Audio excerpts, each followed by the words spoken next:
Assalamualaikum warahmatullahi wabarakatuh. Kita kembali lagi di channel CJ Karoliane. Hari ini kita akan membahas soal PPPK Guru, Penjaskes, atau PJOK untuk SD, SMP, SMA, dan SMK, part 1. Sebelum kita mulai mengerjakan, marilah kita terlebih dahulu berdoa. Semoga nanti bisa dimudahkan dalam mengerjakan dan mendapatkan hasil yang maksimal. Berdoa mulai. Berdoa selesai. Baik, kita mulai dari nomor 1. Manakah tujuan pembelajaran yang sesuai dengan standar kompetensi mempraktikkan hasil analisis keterampilan gerak salah satu permainan bola besar untuk menghasilkan koordinasi gerak yang baik adalah A. Setelah melalui proses pembelajaran, peserta didik dapat menjelaskan dan mengidentifikasi lempar tangkap bola dengan 4 variasi berbeda dengan benar. B. Setelah melalui proses pembelajaran, peserta didik dapat menjelaskan lempar tangkap bola dengan 4 variasi yang berbeda dengan benar. C. Setelah mengikuti proses pembelajaran, peserta didik dapat mempraktikkan syuting dengan 4 variasi berbeda dengan benar. D. Setelah mempelajari materi ini, Anda dapat mengevaluasi gerak lempar tangkap bola dengan 4 variasi berbeda dengan benar. E. Setelah melalui proses pembelajaran, peserta didik dapat mempraktikkan lempar tangkap bola dengan 4 variasi berbeda dengan benar. Nah, di sini yang ditanyakan adalah tujuan pembelajaran yang sesuai dengan standar kompetensi. Hasil analisis atau mempraktikkan hasil analisis keterampilan gerak salah satu permainan bola besar. Tujuan pembelajaran adalah hal yang akan dicapai dalam pembelajaran. Di sini adalah mempraktikkan. Kalau dilihat dari jawaban A, B, C, D, di sini yang memungkinkan adalah pilihan C dan E, yaitu setelah mengikuti proses pembelajaran, tadi dapat mempraktikkan. Nah, E, setelah melalui proses pembelajaran, tadi dapat mempraktikkan juga. Selain itu, A, B, ya ini kan menjelaskan, D, ini mengevaluasi ya. Nah, di antara pilihan C dan E ini, mana yang paling benar? Kita lihat. Di sini, keterampilan gerak salah satu permainan bola besar ya. Yang ditanyakan adalah gerak salah satu permainan bola besar. Kalau dilihat dari jawaban di sini, mempraktikkan syuting berarti kan sepak bola, termasuk bola besar ya.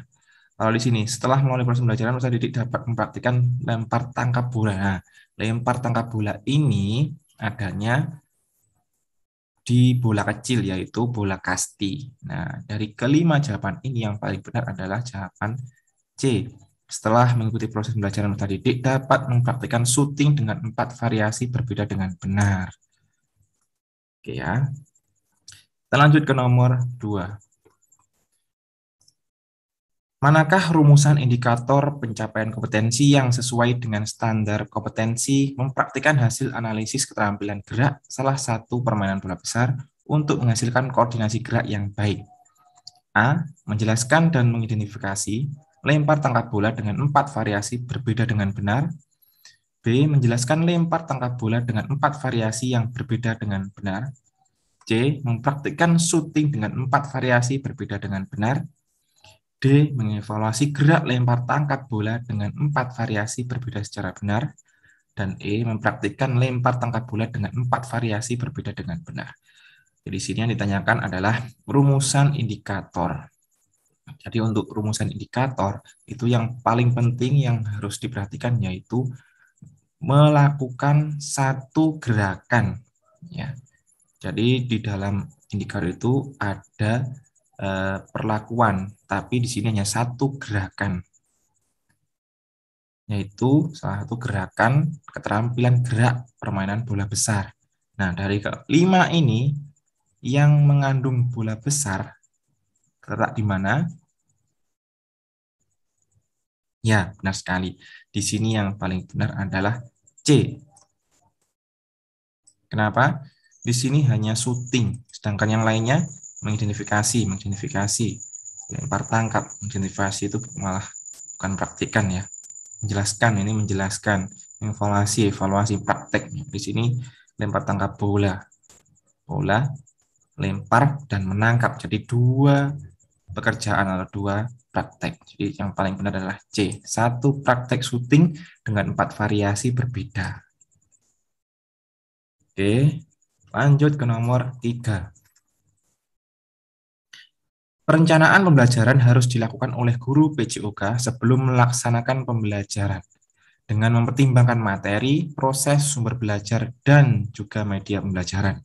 Apabila ada guru yang akan mengajar senam di sekolah yang terletak di daerah pinggiran, tidak ada internet, belum memiliki proyektor, media apa yang tepat digunakan oleh guru tersebut? A. Video, B. Gambar, C. Guru atau siswa, D. Boneka peraga, E. Modul. Kata kuncinya di sini di daerah pinggiran, tidak ada internet, belum memiliki proyektor. Nah, kalau video harus ada proyektor, mungkin ada internet juga. Kalau gambar harus ada internet. Kalau gambar, kalau praktek, kalau gambar aja kan enggak maksimal. Guru dan siswa, ya. D, boneka peraga, nah, belum tentu bisa. Modul, tentu modul itu tulisan ya. Nah, di sini yang paling benar apa? Yang paling tepat, bukan yang paling benar ya. Yang paling tepat sesuai dengan keadaan adalah C. Guru dan siswa sendiri yang praktek atau yang menjadi contoh. Baik. Nomor 4. Merumuskan kegiatan awal, kegiatan inti, dan kegiatan akhir merupakan rincian dari pengembangan rencana pelaksanaan pembelajaran RPP yang diturunkan dari komponen pada silabus yang berupa nah, A. Standar kompetensi, B. Materi pokok atau pembelajaran, C. Langkah-langkah pembelajaran, D. Alokasi waktu, E. Sumber belajar. Di sini keterangannya adalah merumuskan kegiatan awal, kegiatan inti, dan kegiatan akhir. Nah, ketiga keterangan ini berada dalam RPP. Di bagian mana? Ya, benar. Bagian langkah-langkah pembelajaran. Ada pendahuluan, untuk awal, kegiatan inti, atau kegiatan inti, atau akhir, penutup. Baik, jawabannya adalah C. Langkah-langkah pembelajaran. Nomor 5. Cukup panjang ini. Seorang guru melakukan kegiatan pendahuluan sebagai berikut. Membariskan siswa berbentuk 2/3 bersayap antara laki-laki dan perempuan terpisah secara rapih, dilanjutkan berhitung. Berdoa secara bersama-sama antara guru dan siswa. Mengabsen kehadiran siswa. Memberikan absersi materi dan penyampaian materi yang akan diajarkan secara singkat dengan dihubungkan kemanfaatannya dan didorong pemberian motivasi. Mengadakan pemanasan warming up diawali dengan lari keliling lapangan permainan sebanyak 4 keliling atau 4 kali ya 4 keliling. Dilanjutkan dengan kegiatan latihan fisik sesuai atau mendukung dengan materi dribble dengan passing dalam permainan bola basket. Pertanyaannya, aktivitas yang kurang tepat dalam kegiatan pendahuluan tersebut adalah A. Membuka pembelajaran dengan salam dan doa. B. Memastikan kesiapan siswa untuk mengikuti pembelajaran. C. Melakukan apersepsi dan memotivasi siswa. D. Menyampaikan manfaat pembelajaran. E. Kegiatan latihan fisik sesuai atau mendukung dengan materi. Baik, kalau dilihat dari baris 1, baris 2, baris 3, baris 4, baris 5, baris 6, di sini yang bukan lingkup dari pendahuluan yang mana? Oke. Jadi, yang tidak termasuk dalam pendahuluan adalah ini, pilihan terakhir ya, atau baris terakhir. Kenapa? Di sini bukan kegiatan dari pendahuluan, karena kegiatan ini berada di kegiatan inti. Benar sekali, kegiatan inti ya, melakukan kegiatan latihan fisik. Jadi, di diakhiri pendahuluan itu diakhiri dengan warming up. Setelah itu baru masuk kegiatan inti. Jadi jawaban yang paling benar nomor 5 adalah E. Kegiatan latihan fisik sesuai atau mendukung dengan materi. Baik, lanjut ke nomor 6. Nomor 6 juga panjang ya, teman-teman. Seorang guru melakukan kegiatan penutup dengan aktivitas sebagai berikut. Peserta didik melakukan penguluran atau pelepasan. Ini pendinginan. Peserta didik membuat resume dengan bimbingan guru tentang poin-poin penting yang muncul dalam kegiatan pembelajaran yang baru dilakukan. Memeriksa pekerjaan siswa yang selesai, langsung diperiksa. Peserta didik yang selesai mengerjakan proyek dengan benar diberi paraf, serta diberi nomor urut peringkat untuk penilaian proyek. Memberikan penghargaan kepada kelompok yang memiliki kinerja dan kerjasama yang baik. Menyampaikan materi yang akan diajarkan pertemuan berikutnya. Pertanyaannya, aktivitas yang belum dilakukan dalam kegiatan penutup di atas adalah A. Melakukan pendinginan sekaligus menjelaskan fungsinya. B. Melakukan tanya jawab dengan siswa yang berkenan dengan materi pembelajaran yang telah diberikan. C. Melakukan penilaian sesuai indikator pencapaian kompetensi. D. Bersama siswa, guru, membuat simpulan materi, melakukan refleksi dan tindak lanjut dari materi pembelajaran yang telah diberikan. Setelah melakukan aktivitas pembelajaran, seluruh siswa dan guru berdoa dan bersalaman.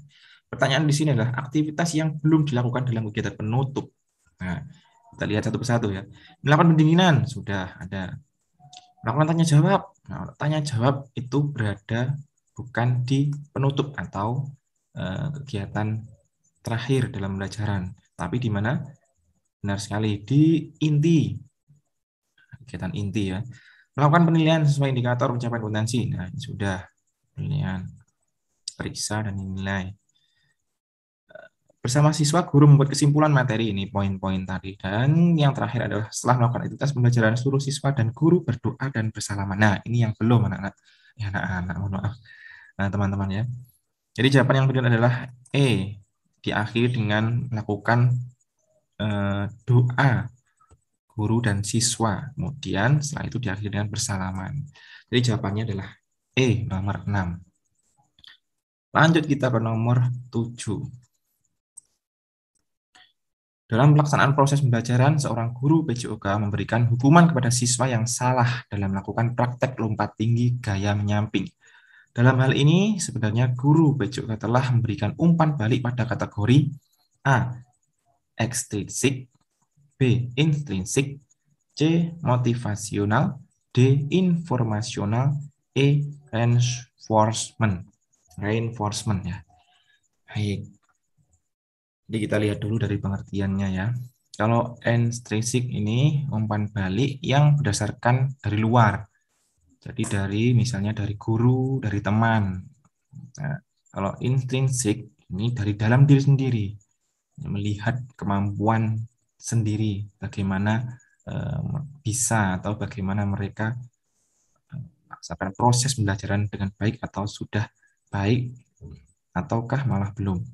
C. Motivasional. Ini motivasi dalam diri sendiri. Jika siswa mempunyai motivasi, mempunyai rasa ingin tahu, mereka akan belajar dengan giat. Tapi kalau mereka tidak mempunyai rasa ingin tahu, akan belajarnya kurang untuk minat belajarnya. Jadi motivasi. Kalau informasi itu kita biasanya menggunakan tes. Tes itu digunakan untuk menguji seberapa besar kemampuan anak-anak untuk menyerap informasi atau menyerap pembelajaran. Dan hasilnya nanti akan menjadikan acuan atau informasi bagi Bapak Ibu guru untuk membuat remedial ataukah pengayaan yang cocok untuk anak-anak. Yang terakhir, reinforcement. Ini adalah penguatan. Nah, penguatan ini biasanya digunakan untuk memotivasi. Penguatan ini adalah jika siswa melakukan kegiatan atau mencapai kemampuan yang telah ditentukan atau berhasil melakukan sesuatu, maka Bapak Ibu guru harus memberikan penghargaan. Untuk apa? Untuk membesarkan hatinya biar lebih semangat. Kalau mereka tidak mampu melakukan, ya misalnya seperti contoh ini, tidak mampu melakukan praktek lompat tinggi gaya menyamping, maka Bapak Ibu guru bisa memberikan punishment atau hukuman. Nah, di nomor 7 ini jawaban yang paling benar adalah E, reinforcement. Jadi reinforcement ini sama halnya dengan penguatan. Jadi jawabannya adalah E, reinforcement. Nomor 8, seorang guru PJOK sedang mengajarkan materi gerak rangkaian guling depan dan guling lenting. dengan cara menjelaskan dengan suara yang lantang, kemudian memberi contoh dalam berbagai posisi, berkeliling untuk melihat secara lebih dekat gerakan yang dilakukan oleh siswa, mempraktikkan peserta didik dengan menyebut namanya, memandang mata peserta didik yang sedang diajak bicara. Dengan demikian, guru tersebut sudah melaksanakan variasi dalam A. Penggunaan media, B. Gaya mengajar, C. Pola interaksi, D.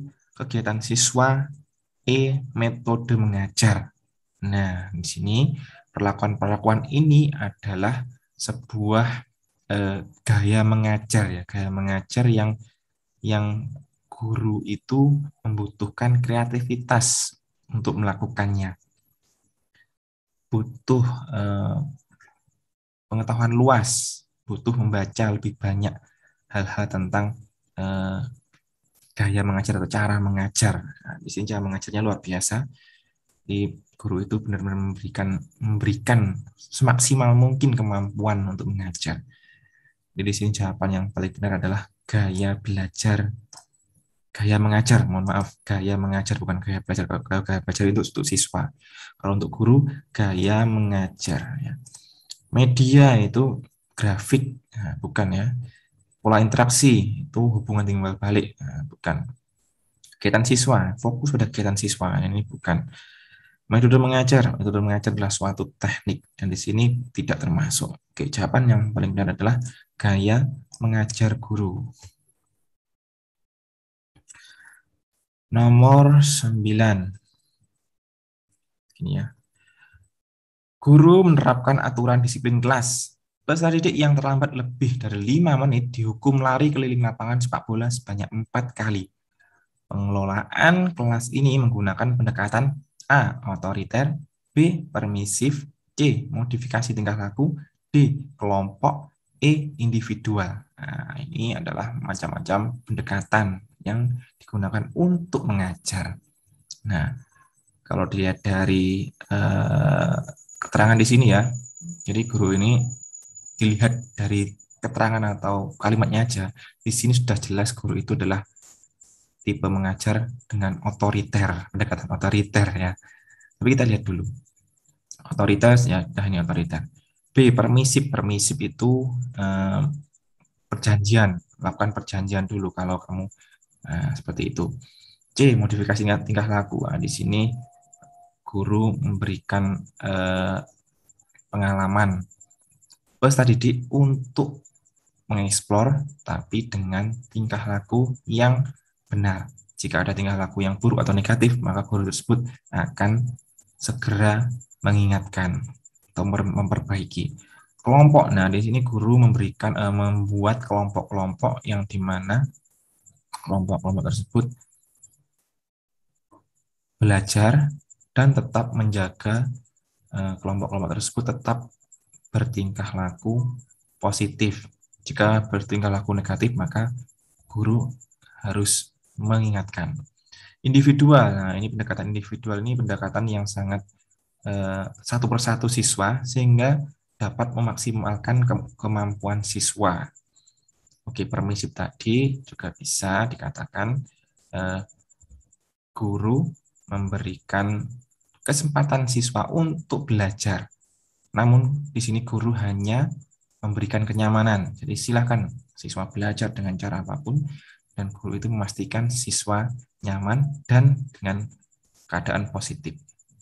Oke, jadi jawaban yang di sini yang paling benar adalah otoriter. Jadi otoriter itu tegas, disiplin, sesuai dengan kemauan gurunya. Otoriter ya. Oke, nomor 10. Guru memberikan pujian atau hadiah yang menimbulkan perasaan senang atau puas pada peserta didik yang berperilaku positif. Menunjukkan peningkatan performa. Sebaliknya, tingkah laku yang kurang baik dalam pelaksanaan program kelas diberi sanksi atau hukuman yang akan menimbulkan perasaan tidak puas. Pada gilirannya, tingkah laku tersebut akan dihindari. Pendekatan pengelolaan kelas yang demikian termasuk A. Pendekatan kekuasaan, B. Pendekatan otoriter, C. Pendekatan kebebasan, D. Pendekatan perubahan tingkah laku, E. Pendekatan kerja kelompok. Jadi perilaku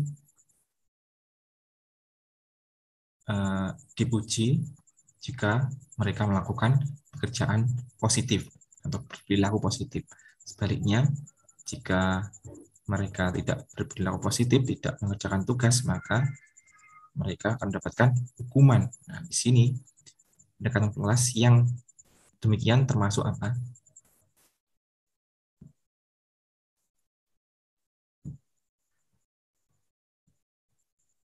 Iya, benar sekali. Pendekatan perubahan tingkah laku. Oke, nomor 11.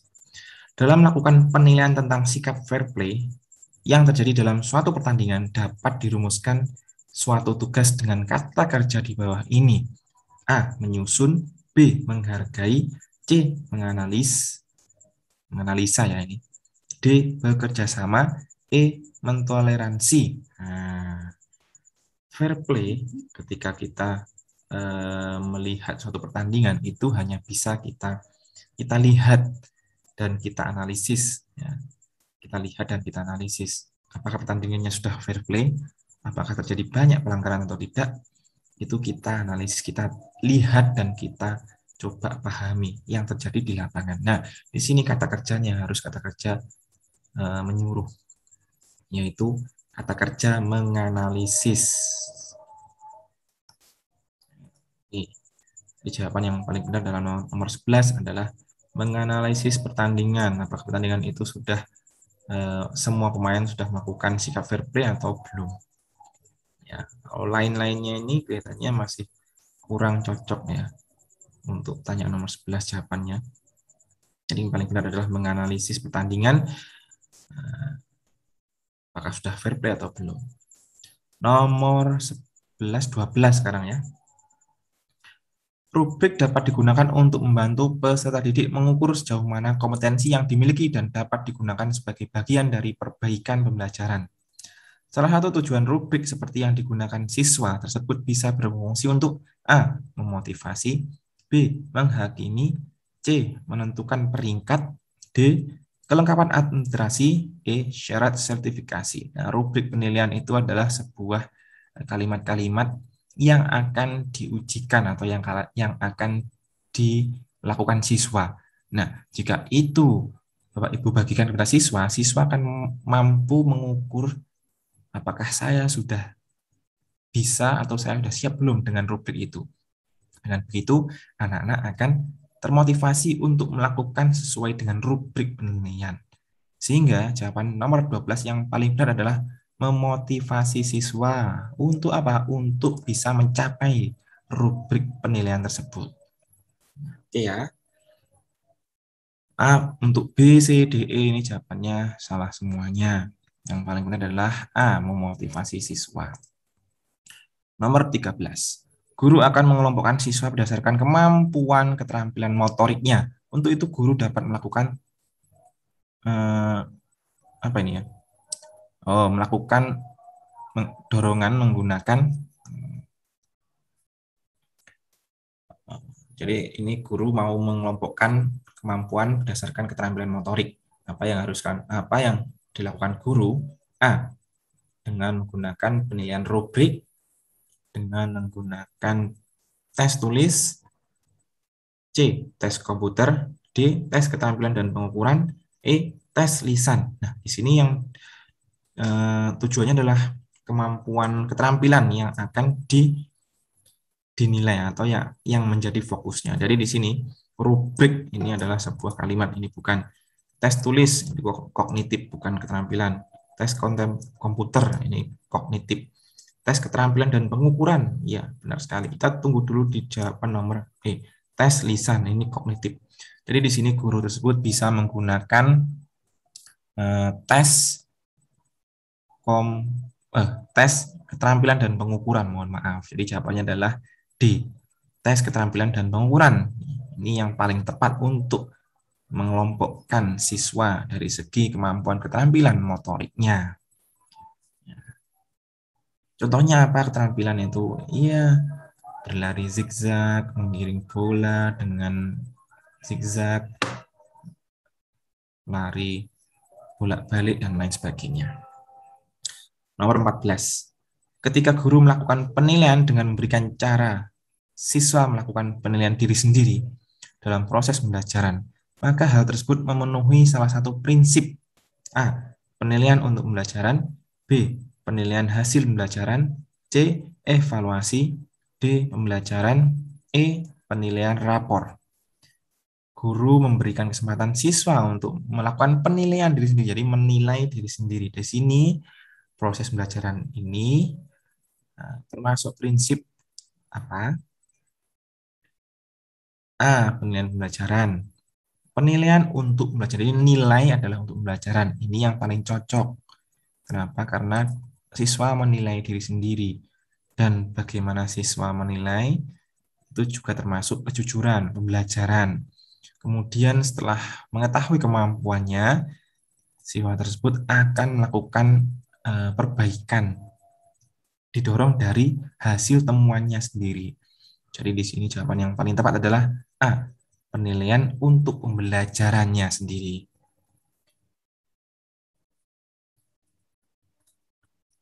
Nomor 15. Seorang guru pendidikan jasmani meminta siswa melakukan pengamatan video suatu pertandingan sepak bola dari sisi bagaimana pemain menerapkan taktiknya. Kegiatan ini dapat disebut sebagai pendekatan saintifik dengan cara A. Eksperimentasi, eksperimen, percobaan, jelas salah. B. Mengamati, menganalisis. C. Komunikasi dengan teman. D. Menalar, mencoba mempertimbangkan dari banyak segi. E. Mempresentasikan.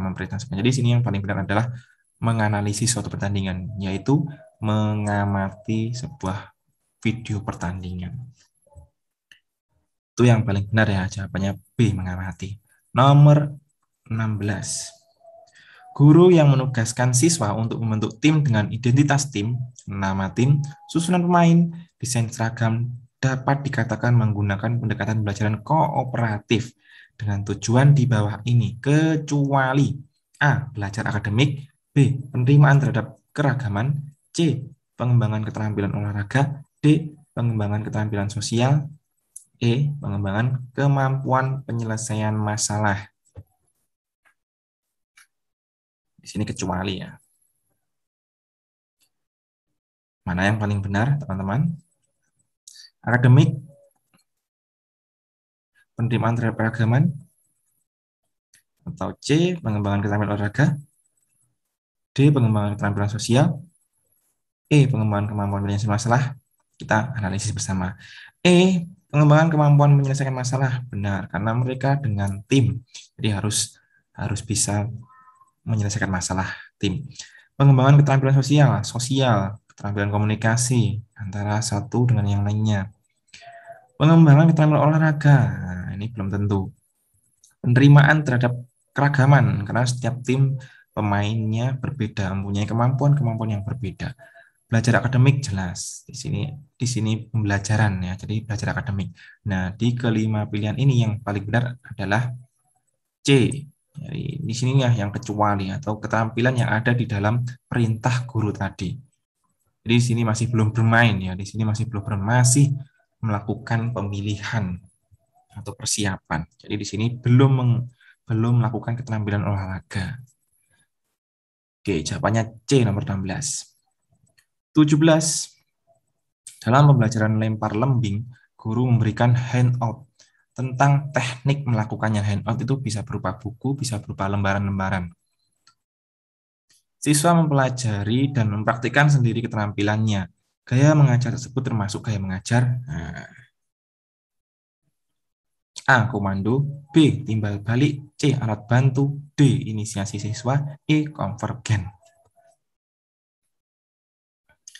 Baik, di sini yang paling benar adalah komando ya. Jadi di sini siswa kalau tidak ada guru, siswa tidak akan belajar. Karena apa? Karena di sini keterangannya adalah handout. Jadi tidak ada handout, siswa tidak bisa belajar. Kalau tidak ada guru, siswa tidak belajar.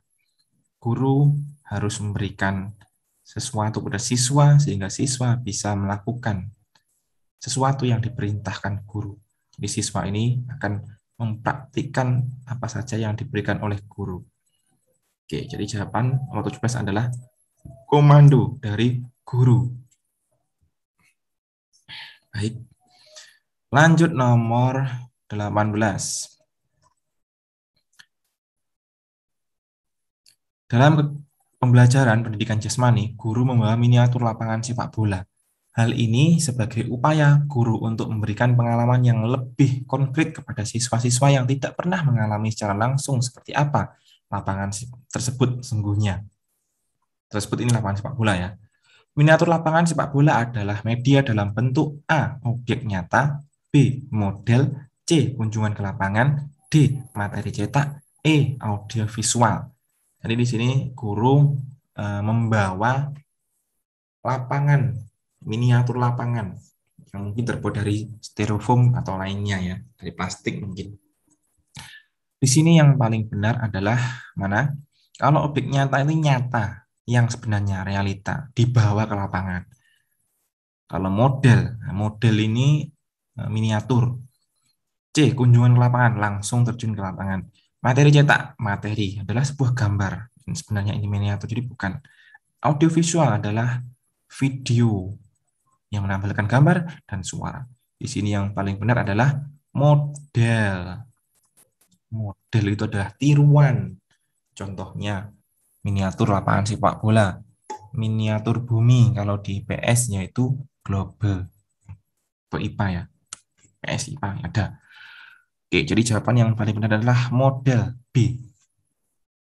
Nomor 19. Video pembelajaran yang memuat langkah-langkah guling depan akan memudahkan guru dalam pembelajaran senam karena video memiliki sifat A. Tingkat kerealistisan yang tinggi, B. Kemampuan manipulasi ruang, C. Kemampuan manipulasi waktu, D. Representasinya hampir nyata, E. Semua jawaban benar. Nah, di sini pilihan A, B, C, D. Ini semuanya benar. Itulah ciri-ciri dari video pembelajaran atau apabila kita menggunakan video pembelajaran. Jadi jawaban yang paling benar adalah nomor 19, E. Semua jawaban benar. Nomor 20 terakhir, berikut ini langkah awal dalam melakukan tindakan kelas. Maksudnya di sini adalah PTK ya, penelitian tindakan kelas. A. Merencanakan, B. Melakukan eksperimen laboratorium, C. Melakukan tindakan, D. Refleksi, E. Observasi. Nah, di sini sebelum kita melakukan PTK atau penelitian tindakan kelas, kita harus membuat rencana atau perencanaan. Kita harus rencanakan kapan itu dilakukan. Sebelumnya kita menggunakan alat apa, alat tesnya apa, kemudian kapan, kemudian kita melakukan eksperimen kepada siswa, kemudian kita refleksi, kemudian observasi, habis itu kita simpulkan. Nah, jadi jawaban nomor 20 yang paling benar adalah merencanakan terlebih dahulu sebelum kita melakukan penelitian tindakan kelas. Oke, jawab 20 jawabannya A, merencanakan. Baik, cukup sampai di sini 20 soal tentang prediksi soal PP, PK Guru, Penjaskes atau PJOK untuk SD, SMP, SMA, dan SMK. Baik, semoga bermanfaat. Mohon maaf bila ada mungkin keterangan-keterangan atau informasi yang salah, bisa dicek, dan jika salah bisa disampaikan di kolom komentar. Nanti akan coba saya pahami lagi atau saya cermati lagi. Semoga bermanfaat, semoga diberi kelancaran dalam melakukan proses seleksi tes PPK Guru. Semoga diberi kemudahan dan sukses dalam perjalanannya. Baik, terima kasih. Sampai jumpa di video di part 2-nya. Saya akhiri. Wassalamualaikum warahmatullahi wabarakatuh.